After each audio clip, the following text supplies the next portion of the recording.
चैतन्यं शाश्वतं शान्तं व्योमातीतं निरञ्जनं नादबिन्दुकलातीतं तस्मै श्रीगुरुवे नमः। ओम सर्वमंगलमांगल्ये शिवे सर्वार्थसाधिके शरण्ये त्र्यंबके गौरी नारायणी नमोस्तुते। ओम मनोजवं मारुतितुल्यवेगं जितेन्द्रियं बुद्धिमतां वरिष्ठं वातात्मजं वानरयूथमुख्यं श्रीरामदूतं शरणं प्रपद्ये।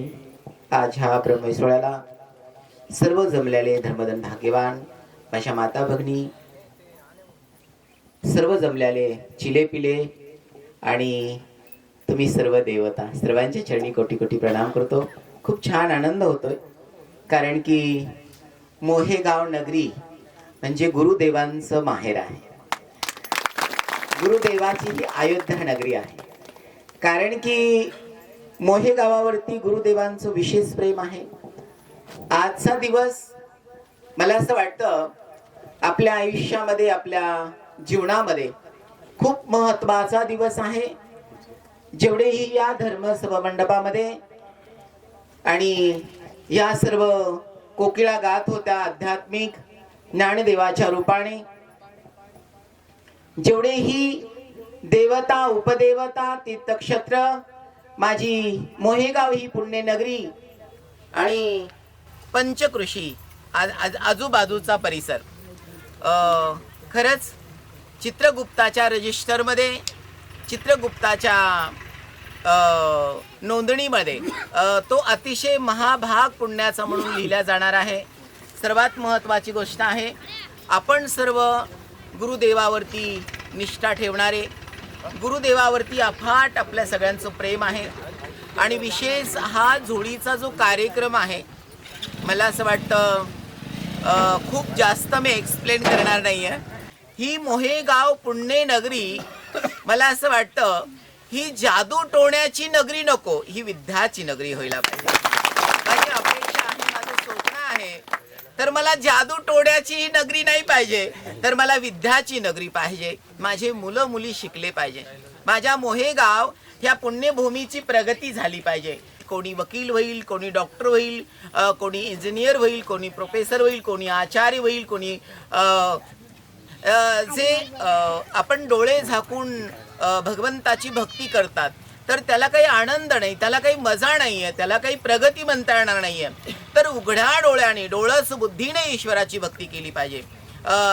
साधू संत आपल्या सर्वांना सांगून गेलेले आहेत, जाती वीत गोत कुळशील मात भज का त्वरित भावना। कारण भगवान परमात्मा तुमच्या जातीकडे बघत नाही, तुमच्या भावनांकडे बघून तुमचा स्वीकार करत असतो।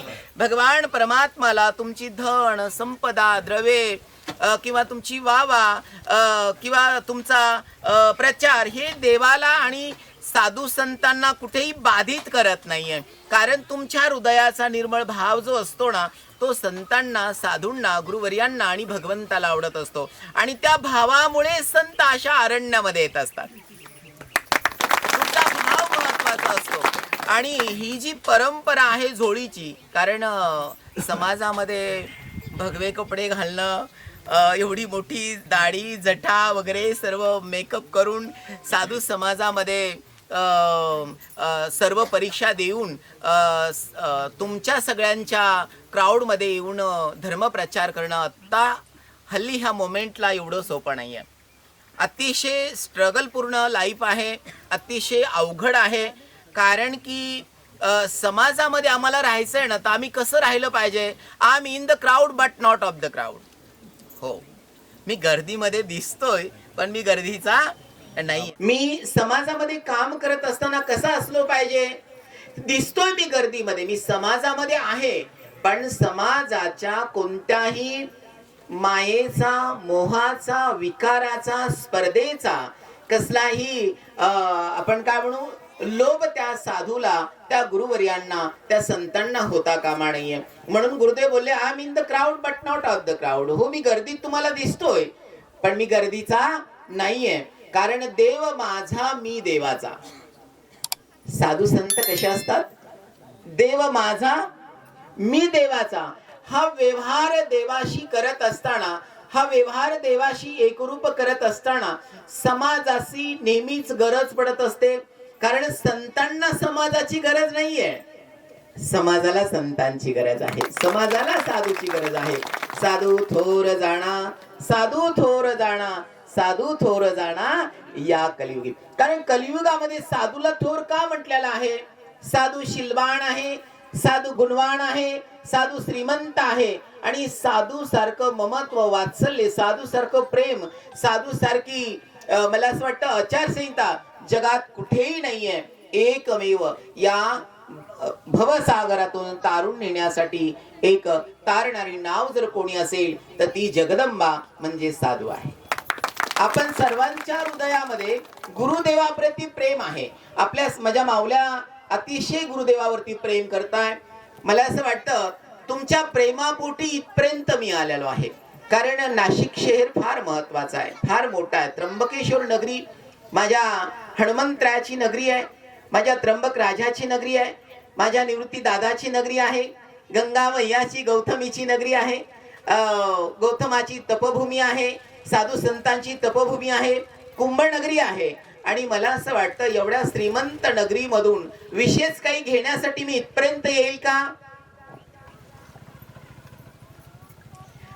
तिथे काय कमी आहे सांगा ना तुम्ही. कारण भगवान परमात्मा पंढरपूरला का बरं गेले?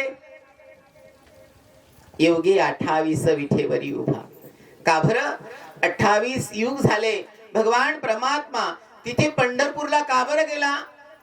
काही कमी होतं का देवाला? देवाच्या गावामध्ये, देवाच्या नगरीमध्ये, स्वर्णाची नगरी देवाची, ती द्वारका सोडून द्वारकाधीश कुठे गेला? पंढरपूरला. फक्त आणि फक्त भक्तासाठी. तो भक्त कोण होता? भक्त पुंडलिक होता आणि ती चंद्रभागा. हो, तसं माझं मोहे गाव, मला असं वाटतं माझ्या अंतरंगामध्ये जो आत्मा आहे, माझ्या हृदयामध्ये जो प्राण आहे, त्या प्राणाची देवता म्हणजे माझं मोहेगाव आहे. आणि मोहेगावाच्या फक्त आणि फक्त प्रेमासाठी गुरुदेव इथपर्यंत आले.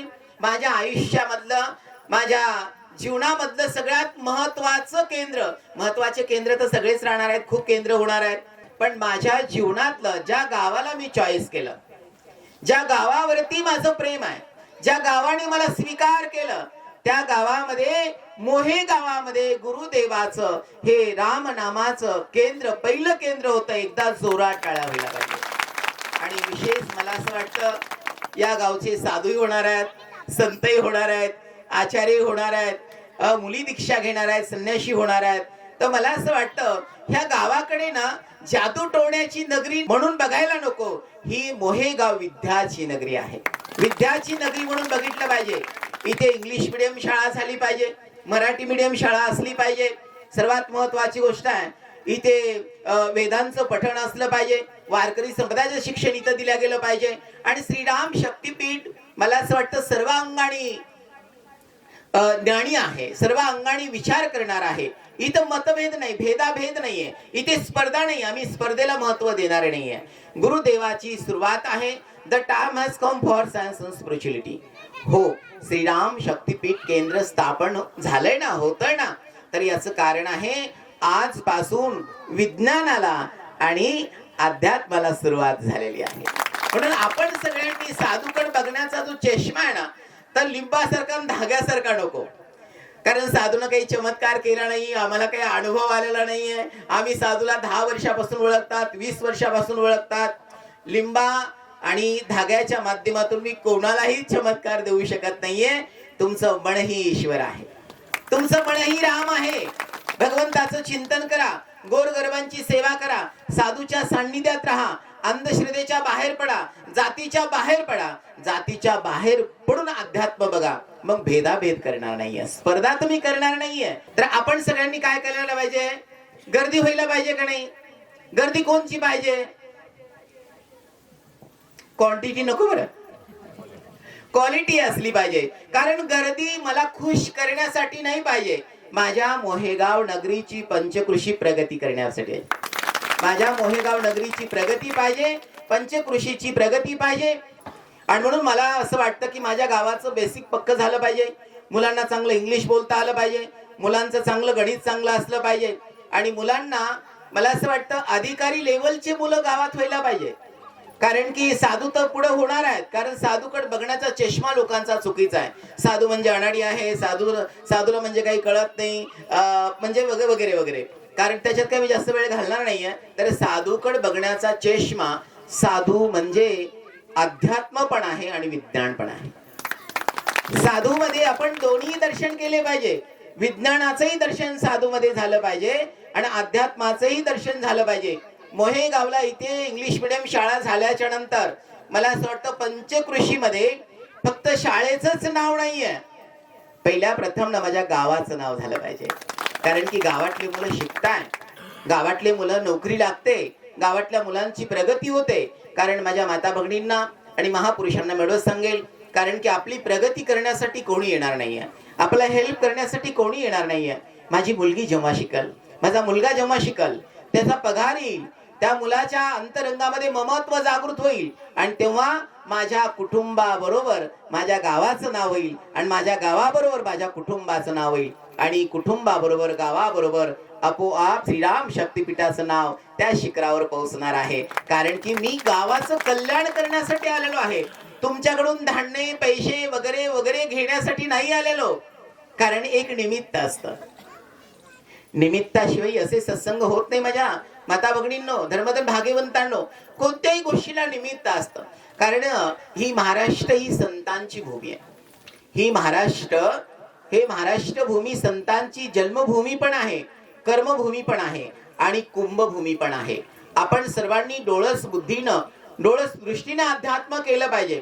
सचिनांनो, शिकलेले मुलं आहेत, मुलं जवळ लिंबू ठेवून पास होणार नाहीये, धागा बांधून पास होणार नाहीये, त्यांना अभ्यासच करावा लागणार आहे. हे आपल्या आई वडिलांनी मुलाला सांगायचंय, आणि मुलांना कुठेही अंधश्रद्धेमध्ये फसू द्यायचं नाहीये. तुम्ही माझ्या ज्ञानदेवाचा हरिपाठ घ्या, तुम्ही ज्ञानेश्वरी वाचा, तुम्ही ग्रंथ वाचा, तुम्ही श्रीमद भगवत गीता वाचा, तुम्ही साधू संतांचे काव्य वाचा, चरित्र वाचा, आणि त्यांच्यातून अनुभव घ्या. कोणत्याही साधू संतांनी अंधश्रद्धा पसरवलेली नाहीये. आजची जी मधुकरी आहे, आजची जी झोळी आहे, ह्या झोळीची परंपरा आहे. आदिनाथ गुरु सकळ सिद्धांचा मचिंद्र तयाचा मुख्य शिष्य. कारण की भगवान विश्वनाथापासून ही आलेली परंपरा आहे, आणि ही परंपरा माझ्या शेवटच्या क्षणापर्यंत, जोपर्यंत या देहामध्ये प्राण आहे, जोपर्यंत या हृदयामध्ये आत्मा आहे, तोपर्यंत ही परंपरा मी ठेवणार आहे. माझ्या पाठीमाग ह्या सर्व धर्मधन भाग्यवंतांना, तुम्ही सज्जनांना ही परंपरा ठेवायची. ही परंपरा आहे म्हणून आपण सगळे आहात. सज्जनांनो, गोर गरिबाचं धान्य धन पैसा घेऊन साधू श्रीमंत होत नाहीये, पण काहीतरी निमित्त असतं ना. या निमित्ताने बघा, श्रम जर केलं ना तर शरीराची शुद्धी होते, दान केलं तर धनाची शुद्धी होते, आणि भगवंताचं नाम चिंतन केलं ना तर मलिन मनाची शुद्धी होते, चित्ताची शुद्धी होते. आणि तुमच्याच शुद्धीसाठी आहे ही झोळी, म्हणजे श्रीराम शक्तीपीठाची साधना आहे. आज झोळीचा कार्यक्रम नसता तर मी एवढं बडबड केलं नसतं, आणि आपण सगळे काम वगैरे खूप बिझी आहात आपण सगळे, आणि इथपर्यंत आले नसते तुम्ही सगळे, कारण निमित्त आहे. मला असं वाटतं माझ्या 100 शब्दातले 2 जरी शब्द तुम्ही घेऊन अनुकरण केलं तर मला असं वाटतं खूप मानवतेचं सुंदर आपण सगळे जीवन जगाल. मुलांना शिकवा, मुलींना शिकवा. मुलामध्ये मुलीमध्ये मतभेद करू नका. कारण मुलगी लोकाच्या घरी जात असते, तिचं लग्न होणार आहे, मुलगा कुळाचा दीपक आहे, सगळ्यात मोठी अंधश्रद्धा आहे. म्हणजे जर मुलगा जर ह्या कुलाचा दीपक असेल तर ती पण प्रकाशमय ज्योती आहे. हो, कारण की मुलीमध्ये मुलामध्ये भेद करू नका. सज्जनांनो, श्रीराम शक्तीपीठ खूप सुंदर काम करत आहे. फक्त श्रीराम शक्तीपीठाचं काम बघत असताना संशय वृत्तीची दृष्टी नको, त्या ज्ञान चक्षुंनी बघा, त्या आध्यात्मिक दृष्टीने बघा, प्रेमाच्या दृष्टीने बघा, तरच तुम्हाला श्रीराम शक्तीपीठाचं काम दिसेल. नाहीतर मग कानानं मी ऐकलंय आणि मग हे असं असेल असं नाही. कधी कधी डोळे सध्या धोका देतात, कान तर नेहमीच धोका देतात. काही लोक कानाला जास्त प्राधान्य देतात, कान नेहमी धोका देतात, आणि कधी कधी डोळेही धोका देतात. लक्ष असू द्या, तुमचा जो अनुभव मनाचा आहे, प्रत्यक्षात तुम्ही अनुभवलेला आहे, ते आपल्याला कधीही धोका देत नाही, तोच आपला गुरु असतो. म्हणून सज्जनांनो, साधू संतांकडे बघण्याची दृष्टी आपली चांगली असली पाहिजे. खूप छान वाटलं, आपण सगळ्यांनी खूप छान श्रवण केलं. माझ्या माता भगिनींचं फार प्रेम आहे, माझ्या सज्जनांचं फार प्रेम आहे. आपण झोळी घेऊया, कारण की टायमिंगला पण महत्व आहे. सुंदर महाराजांनी भजन केलं, मला खूप छान वाटलं. कारण की नेहमी महाराज आपल्या श्रीराम शक्तीपीठाला भेट देणार आहेत आणि कुठेही कार्यक्रम असेल तर मला असं वाटतं विशेष या सर्व कोकिळांना सांगायला पाहिजे. तुमच्या माध्यमातून मला ज्ञानदेवाचं दर्शन झालं. मी हनुमंतराकडे विनंती करेल, भगवान परमात्मा आपल्या सर्वांना उदंड आयुष्य दे, आरोग्य चांगलं दे, तुमच्या मनोकामना पूर्ण कर. आणि आज माझ्याकडे हनुमंतराकडे जे जे मागाल ते तुम्हाला प्राप्त हो. सर्वांना रामकृष्णारी, जय श्रीराम.